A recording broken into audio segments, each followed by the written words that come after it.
All right. How's it going, everybody? Hope everyone's having a good Wednesday. Yeah, Wednesday.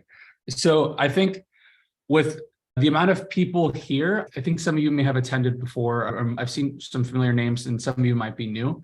Since it's a smaller group this time, what I thought we would do is instead of going through like the presentation that you've seen like the first two times, instead, I think we'll just spend the time like answering questions.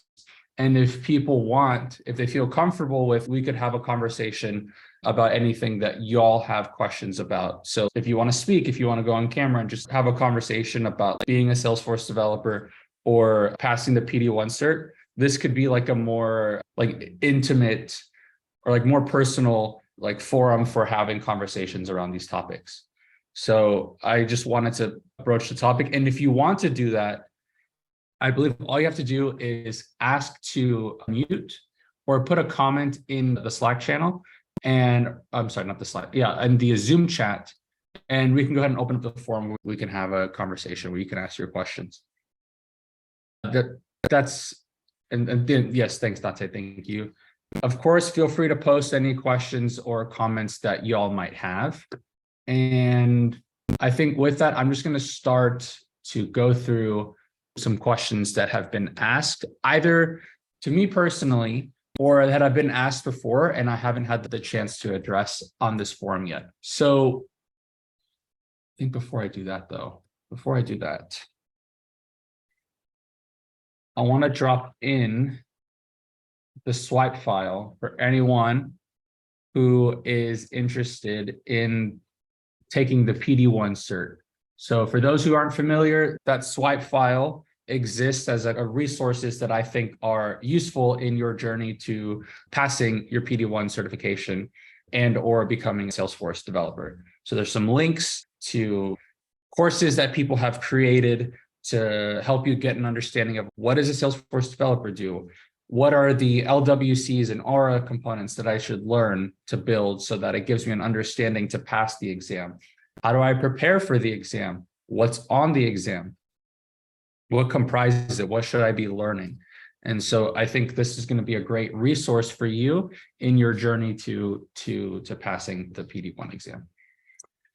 Okay, I think I'll just briefly introduce myself. My name is Diego Castro. I have my colleague, Dante Stanco of 24 Wayside Consulting, who's been an excellent business mind, but also an excellent Salesforce, excellent business mind and consulting, has a great consultative approach, also an excellent Salesforce administrator. And then I'm Diego. I've just been doing Salesforce development stuff for 8 years. So I unfortunately have made tons of mistakes that I don't want you all to make in your journey and in your role as a Salesforce developer. Okay, with that said, the first question that I want to tackle today comes from Eddie. Eddie, about 2 weeks ago, asked, regarding certifications, what order makes sense? Since developers should know what Salesforce can do declaratively, it doesn't make sense to start with PD1. So what are the options? And he listed out a few options. One of the options is admin, platform app builder, and then the PD1 cert. I would argue that is still a path that you should take. I initially said that you should take the platform app builder cert, then the admin, then the PD1 cert. But the platform app builder cert, I was under the impression that it was a smaller certification than the admin. And then upon looking at it, I noticed that's not the case at all. So admin, then platform app builder, then PD1 cert.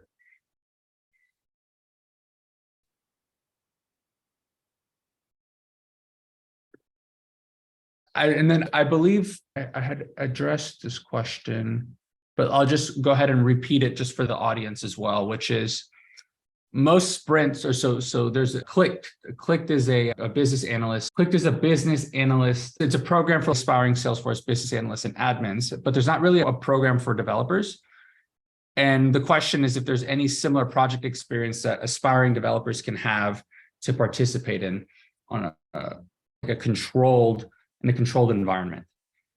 And I can't think of any off the top of my head that exist, but what Nina had suggested was Warren Walters' on-hands projects for developers. And if you're curious about where to find these projects, it's in the swipe file under the paid section. So what resources can I use to prepare for the PD1 exam? There are two sections, Believe in Apex and Ultimate Guide to. You can go ahead and click those. And then if those aren't exactly what you're looking for, Warren also has other programs, which I believe you can take a look at there. And I think that would be a good substitute, although it's not as rigid as the clicked like 8-week, I think, cohort-based program. All right. There's also a question from Deb here, which is about, do you recommend working in VS Code even for newbies? I've installed it to do some, and let me do this actually. Let me do this. There you go, just to say, I second Deb's question. Yes, VS Code is heavy. So I'm excited for this answer too, Deb, just FYI. Okay, so the question is, do you recommend working in VS Code even for newbies? I installed it to do some shellhead stuff, but it's totally overwhelming unless I'm following step-by-step instructions. Workbench, dev console, browser extensions seem more manageable. TIA, I don't know what TIA means, but I'll answer the question. So yes, I think that if you're like, okay, this is overwhelming, VS Code, there's so many extensions, blah, blah, blah. I don't want to bother doing this. I want to actually learn about the programming stuff, not about the environments necessary to support the programming. Then Dev Console is, I think, a great like stepping stone to get you to learn VS Code. Dev Console, for those who don't know, all you need to do is just log in to your Salesforce instance and you click setup. And if you have the right access, you should see Developer Console, which will bring up a browser-based IDE, which has not all the bells and whistles that VS Code has, but it's very straightforward to pick up relative to VS Code. And I would suggest going down that path. However, there's one nitpick that I have with Dev Console that you might find if you in a team that is using VS Code and you're the only one using Dev Console. And that is the formatting of your code.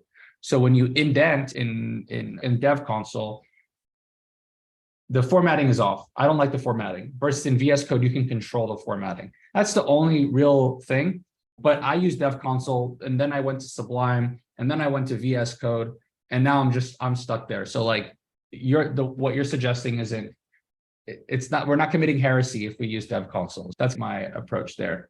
And Deb, I see you're on camera. I don't know if you want to chime in there or add anything to that. No, it's good to hear. And I'm glad Dante has the same experience. It's like, how many things can my brain handle at once? I don't want to get bogged down in the non-programming part of it, because if that's too frustrating, then I won't really understand, okay, do I like this Apex stuff? Am I good at the sock wall? Or am I just like tearing my hair out trying to figure out where to click?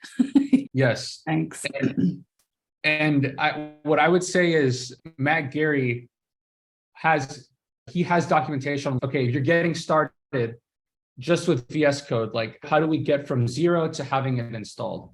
And of course, I say this like saying, oh, it's great to get set up. But if someone's getting started for the first time, like there are things that we may not consider people just getting started out seeing where we're like, oh, we didn't even consider that you have to do this. And it might be second nature to someone else, but to someone who's just getting started, it's like this this monumental step that we have to take. So, yeah, exactly. That's my thought there. But thank you, Deb. Thank you. Thank you. Do you have a slide? Is this site still around, Diego? You can, so this is like 2016. There used to be Sublime with like a tool called Maven's Mate, and that's how you would do it. I haven't used it in forever. So I can't comment if it's still around or not, because I don't know if it is, but I'm sure it might be. Definitely worth something to check out because it had a easier, more user-friendly interface. So if it is still around, it might be helpful. I know Maven's Mate is not still around because that was David Liu's favorite, and he has specifically said it's not around anymore. That is out. Yes. Okay, let's see. I think Nina had a question. Hold on.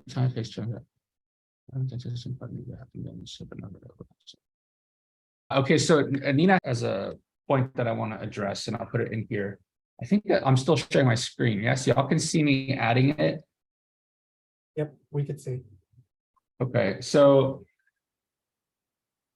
once I tested some codes and there happens endless, I use VS Code, and every time I face tons of errors, try to solve it. And this way I learn more things. That's actually a great point. You'll get this with Dev Console too, because it'll present the errors at the bottom. But VS Code also presents, I like the way they present them in a nice fashion. Additionally, what you won't get with Dev Console, what you will get with VS Code is a sort of, you can implement like programming, like best practices rules, so that like when you're writing code on the fly, it will evaluate, like your code will be evaluated against this rule set to keep you honest about like the type of code you're writing. So it's in a sense a way that helps, it's like a way to help you get better with the programming approaches that you take. Like those are some things that like I like about VS Code that you just won't get it in Dev Console. But the focus point was like, I'm just getting started. I want to just get to write the code in the first place. Those are my thoughts there. All right, let's see what else we had other questions up here. Where do they go? All right, so I asked a question earlier in the week about like sample Salesforce developer questions that like you might get asked in interviews. And actually, it seemed like a good amount of you were interested in hearing more about that. So what I'd like to do is just spend some time thinking through a few Salesforce developer interview questions, and then I'd like for us to think through like how we would think about solving this together. And or if you feel that like you can, like if you feel like you can answer the question, then that's a sign that, hey, maybe it's worthwhile to just put your hat in the ring for Salesforce developer interviews. But if you look at a question like this and you think, oh man, I don't even know where I would start, then we understand, all right, let's take a look at understand what are the concepts that we want to go ahead and learn in order to actually make us feel prepared that we can answer a question like this. So if everyone's interested, I think that's what we can do next. So what I'll do is, and Dante, I have it here. I have the snippet. What I'll do is I'll copy paste it in this document that I have shared. And I just want to talk through it. I want to give people time to read it, think through it, and see what their thoughts and approaches to solving this are. All right, so that's a question. And before I move forward, this is a question that I've asked, a variation of this question in an interview. I have been asked this question a few times in other interviews I've done. So like the conceptually, like this is a question that will get tossed around in Salesforce developer interviews. And I am just proposing it here. So I'm going to shut up and let y'all read it for 2-3 minutes, and go ahead and put your questions and thoughts in the chat, and we can go ahead and talk about them. All right. Let's talk about this question. I didn't think anyone was going to say anything. I'm glad y'all are participating. Looks like we're having a good conversation about this stuff. So let's see what people are saying. You need to have a lookup value to do identity and then do the CRUD operations on the related object. A lookup should be good enough. I'm not sure how master detail would work if the person account's enabled. Master detail relationship. Can we fulfill this need first declaratively using flows before resorting to code? Yes. So I think that's always a thought process that we want to have here, is like, how can we look at doing something declaratively before resorting to code? In this instance, we're going to make the proclamation that this should be done with code, not via flows. And okay, so there's a clarifying question. So we'd be putting the new contacts under the existing accounts. Yes. So look up upon insertion of the new record if the account phone number is equal to an account contact phone number, then insert the contact. Yes, that's correct. You proceed with the insertion of the contact where the contact's account is equal to the account where the phone numbers match. So yes, that's the question here. There's also a thought before save trigger, we query the database for the account with the matching phone number, and you might want to sort on the most recently updated for performance purposes, and then you update the account ID with the ID from the okay. Heather, this is like the approach that we want to take a look at, right? So before save trigger. For those who aren't familiar with triggers, this is a concept that I think y'all should learn about, like the concept of a before save or an after save, or a before insert, after insert, before update, after update. And Flow can help do this, but I like the flexibility of triggers that it enables us to go ahead and do some sort of processing in the Salesforce database before we can actually insert a record into the system. So what I want to do is follow the thread and then there's also enable duplicate records feature. So Nina introduced an interesting point where it should get people thinking, all right, what if you insert a contact with the phone number 999-9999, and then let's say there's 2 accounts with the same phone number? What do? We should be thinking through happy scenarios, like what's known as like the happy path, where you save a contact and then everything works according to plan. And then we also want to ask, whenever you're in an interview, you want to go ahead and before you start coding, you want to go ahead and ask clarifying questions here, like the one that I just asked. What happens if there's duplicates? What is the amount of records that we're going to be inserting? How often does this happen? The reason I ask these questions is because depending on the volume of records, how often it happens, and the existing footprint of the Salesforce instance, the trigger might actually cause failures for us to happen if this happens what's known as in a synchronous process. What that means is it happens like in the same database transaction, versus asynchronous, where you can do this on a batch process or you can farm it out to happen at some later time. Synchronous means it's happening within the same database transaction. But I want to follow the thread that Heather has here.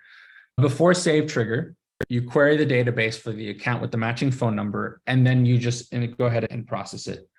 So then a question here is, how would we write out the before save trigger, right? So what is the logic that we would actually implement here to get us to associate a contact with an account before the save? Does anyone have any thoughts on that? And if you do, feel free to put them in the comments. If not, then I'll go ahead and elaborate on that. Yeah, if you could repeat the question again, please. Oh, sure. So my question here is, what is the logic that we would actually implement to follow Heather's thread here? Heather's thread is saying we have a before save trigger. So the question is, how do we actually implement that logic? Where is the logic going to look like? If anyone wants to write it out in like their own instance and like copy paste it or do something like that, I just want to see what people are thinking in terms of how they would start writing the code for this. And Andrew, let me know if that makes sense or you're still confused, or if I confused you. So what I'm doing is I'm going to pull up a VS Code like instance. Or I'm sorry if I'm pulling up VS Code and you're like, I don't like it, or I don't want to see it. I like VS Code, I work in it. So what I'm going to do is just start thinking through how we'd want to approach this question, right? All right, y'all can see, yeah? I hope so. All right, so let's move this to Apex, and then let's put this in a comment. Yeah, like I mentioned, variations of this question. I've gotten this question, I've asked this question. It is out there. And you'll either get this question in like a design interview or it's a programming interview, but nonetheless, it's out there. It's out there. Okay, so we talked about a trigger, right? We talked about a trigger. So let's go ahead and start thinking about just like an approach that, and also if we're, I'm getting a phone call, I need to stop this. If this is not of interest to you, then let me know. So in the next call, like we won't talk about it. We won't deep dive into a question. We'll just answer questions more broadly. But I'm in too deep right now. So I guess let's go ahead and continue. You make the text. Did I hear? Oh, a little bit bigger. How's that? Thank you. We good there, Dante? Does it look good? Yep, all good. All right. And forgive me, I'm not a human compiler. So what we're going to do is like a bit of pseudocode here to the or we're going to do Apex to the extent that I have it in my head, but like in these programming interview questions, like you're not expected to know like every single facet of Apex in your head. You can just get the pseudocode out, right? But let's go ahead and go down Heather's approach, which is like some sort of contact trigger, right? So let's say we have some sort of trigger and we have it on the contact and we want to do it before insert, right? Because we're going to insert new contacts. All right. So we have the trigger, and mind you, there are levels to how we can approach the solution. For now, we're just going to do is just a very simple trigger on a contact that handles this process, right? What do we want to do here? We want to grab the contacts with phone numbers, right? So we want to go ahead and iterate over the contacts. So the contact in, so I like to do this contact, you convert it to trigger.new. And then you want to say, so iterate over the contacts that are being inserted in the database, right? And then we want to say, okay, and then what we want to do is go ahead and grab the set of phone numbers that are in the contacts. So we want to go ahead and add the phone numbers to a collection of all the phone numbers that exist in the contacts. Phone numbers.add the contact.phone number. But I want us to think about, all right, what if there are 3 contacts being inserted at the same time? Contact one has the phone number 9090, blah, blah, blah. Contact 2 has the phone number. And then contact 3 has no phone number. In this scenario, what's going to happen? We're going to add a blank phone number. And we don't want to do that. So how do we prevent that from happening? We just do a check to make sure that the phone number is not blank. I hope y'all can see this, right? All right. So we've iterated over. We've checked to see if the phone number is not blank. And if it's not blank, then we add it to a set of phone number. So by the time we get here, we'll have a set of 909-0000 and then 909-1111. Now the question becomes, what do we do with this information? We need to go ahead and check if these phone numbers exist in the account. So there's a way of doing that, and it's called SOQL, right? And also I'm going to stop for questions. Does anyone have any questions about what we've just done here in this loop? Why this is a trigger? If anyone has any questions, please feel free to put them in the chat. And Dante, if I miss it, feel free to flag it so I can address it. Okay. So we have the phone numbers. The next is a thing to query our set of accounts that exist, right? Let's go ahead and say, what are we going to do now? So let's go ahead and say accounts equal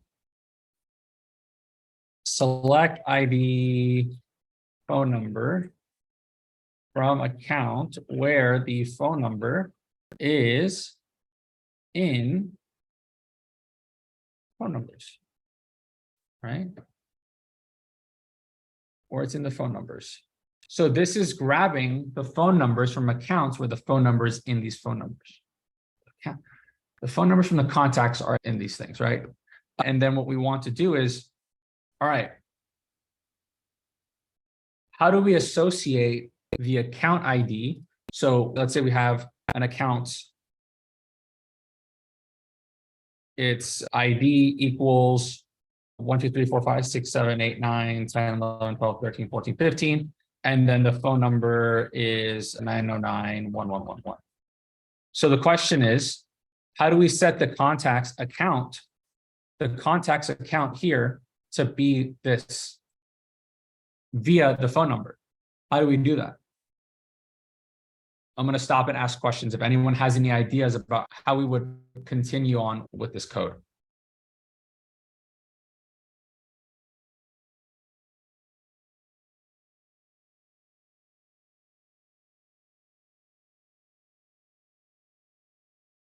Mapping. Okay. Nina, I like it. Mapping. What are we going to be mapping though? How are we going to create a map here?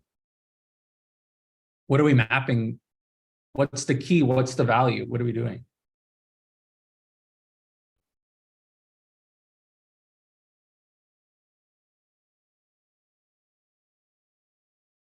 Okay, I like it. I like it.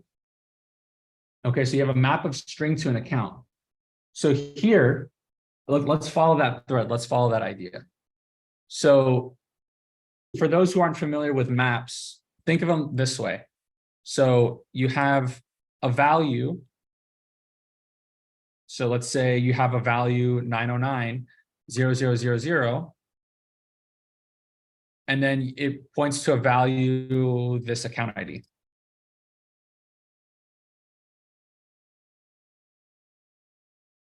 And then let's say,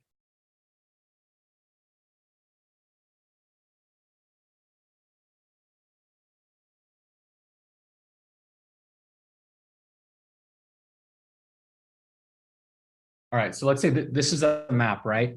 This is a map. Account phone. Yes, I'm liking it, Nina, I'm liking it. Something like that, exactly. So the question is, all right, so if we have a map structure like this, if I want to say, hey, grab me the value of this, then it will equal this value. We'll get this value in return, right? So maps are very powerful in any programming language, especially in Salesforce. Nina's on the right path here. There's one tweak I would make though. There's one tweak I would make. So for the account in accounts, there's also one other thing, phone numbers. So what I like to do is, and I want you to do a check on time, 12:45. We want to make sure that when we're doing naming our variables, that we do it with, we want to make it easy for the person that's reading code in the future, whether it's yourself or it's yourself in the future, or it's somebody else that comes in. You want to make sure that they come in and not get frustrated at reading the code. And one way that we can do that is coming up with descriptive variable names. So Thank you. go ahead, Dante, what was that? I second that. Thank you for doing that. Yes. So now we read this and we go, okay, accounts with phone numbers. Okay, now we know what that means. Nina had a great suggestion, which is to do this, which is to create a map. Just create a map. String to ID. And then we can even be descriptive. So we can say phone number to account map equals new map of string to ID. All right. And then what we can do here is we can say phone number to account map dot put the account dot phone number to the account dot ID. Now, the only difference that is what I have here and what Nina suggested is that I'm not mapping it from the phone number to an account. Instead, I'm mapping it from a phone number to just the ID. Because in this solution, all we need is the account ID. We don't need all the other things that comprise the account. And the reason I bring that up as important is because in an interview, if you say something like this, hey, I thought about mapping the phone number to the entire account, but instead I decided to just map the ID because that's all we need. I care about the performance time of the code, then that's going to get you good brownie points with the interview because it shows that you're thinking about these kinds of things. You care about performance, you care about making sure that things run quickly, and that you're only using what's necessary to getting the job done. And there's also room for optimization here, but I think we're just doing a brute force approach just at the moment. Like, for example, we can have this be a map of string to ID, and we can set the phone numbers. We can have this be a map of string to ID, and then we can only set the phone numbers key set to be a value. I can go on a tangent on this, but I don't want to do that for now. But nonetheless, there's room for improvement. So let's go ahead and proceed forward. So now what we have are contacts with phone numbers, right? But we haven't associated the contacts account with the account that has the same phone number. What do we need to do next? If account matching account is not equal, no.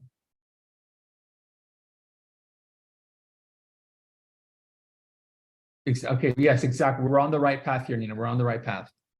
Let's go ahead and continue with that thread. So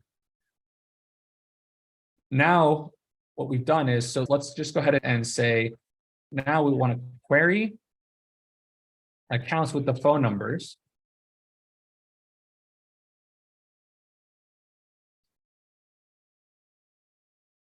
Found in the contacts being inserted. And then we want to build a map. We want to build a map from the account.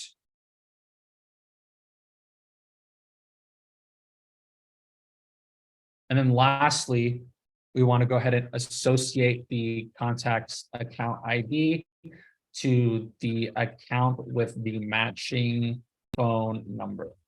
So how do we do that? Let's go ahead and let me increase the size here. Actually, no, I think that's fine.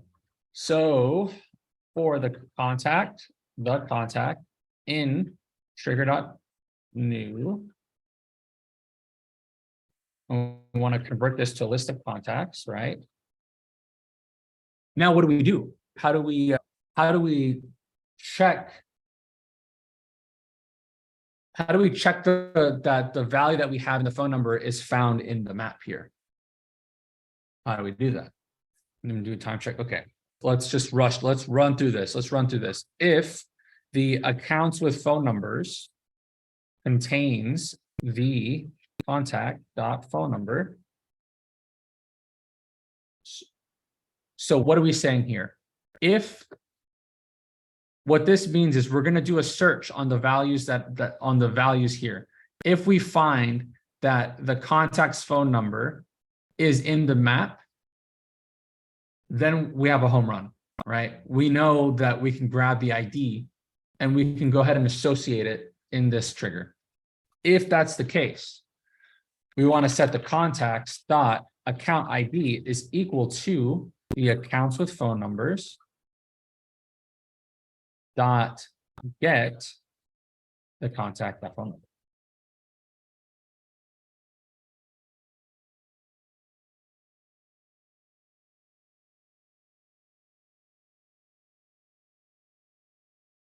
And with this logic, we have, so let's just recap. What have we done here? We've iterated over contacts. We've grabbed the phone numbers. We've queried the phone numbers that exist at the account level. We've put them in a structure that we can reference easily. And then we do another iteration over contacts, check to see if the contact's phone number is in the accounts with phone numbers, and then set the contact's account to be the value that we found at the account level. So that's just like an example kind of question that you might see out in the Salesforce developer interview ecosystem. There's variations of this that happen. So instead of a phone number, like I've seen it asked with like a social security number or something, some other identifier.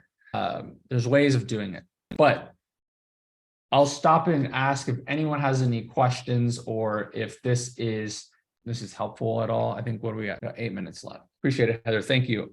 Now, okay, so if no one has any questions, what I want to start thinking about is we can add complexity on top of this. How do we make this more, when does the trigger approach no longer satisfy is no longer sufficient here?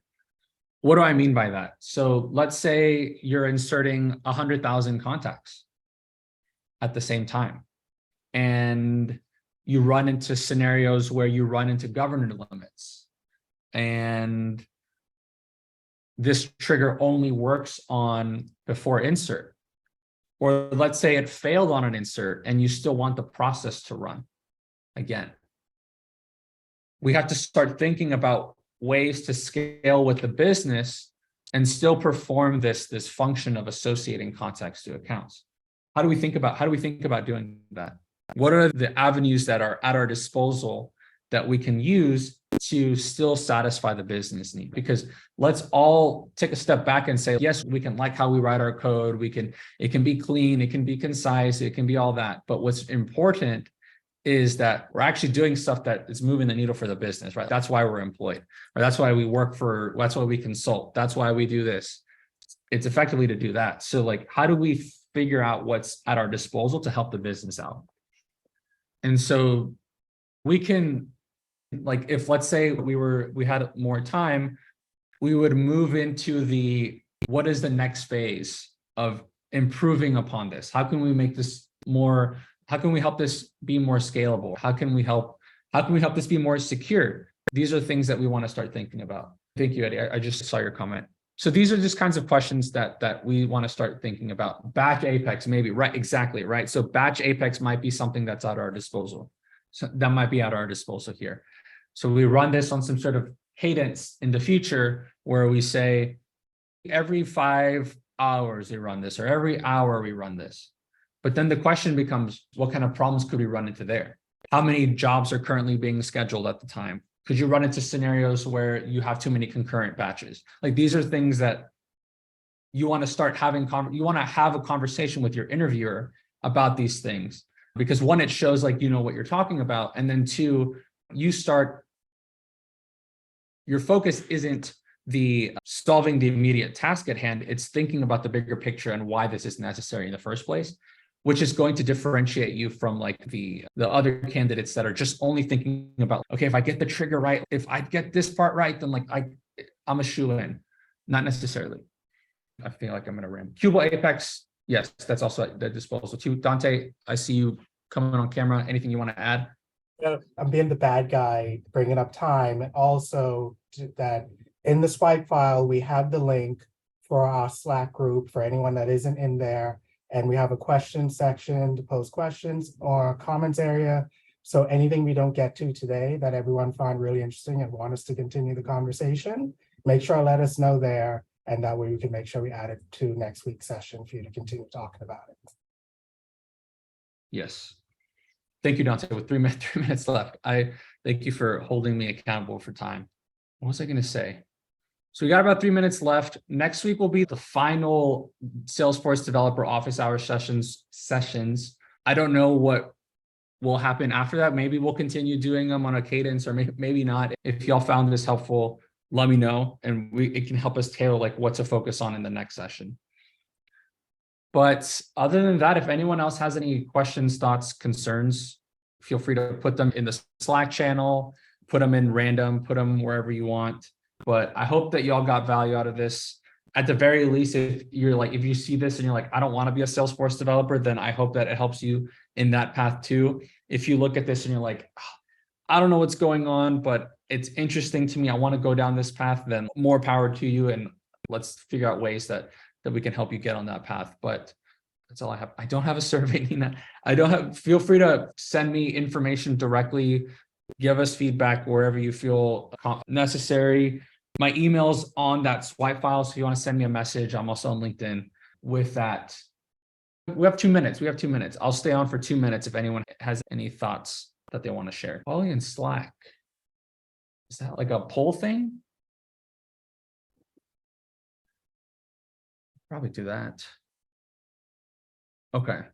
I'll take a look into holy Slack. Of course it's paid per song. Oh man, they're always getting us with money. They're always trying to spend more with them. Anyone else have anything? Okay. All right. With that, I'll let everyone go. Everyone have a great rest of your day, evening, wherever you are in the world. That was fun. I like doing stuff like that. Oh yeah, you know what? That's a great idea. I like the free idea, Malcolm. Poll response by emoji. What sucked? or you can just put a response in the, I'll ask what was good, what sucked, you put that in the chat, and then we'll go from there. Other, yeah. All right, everyone. Thank you all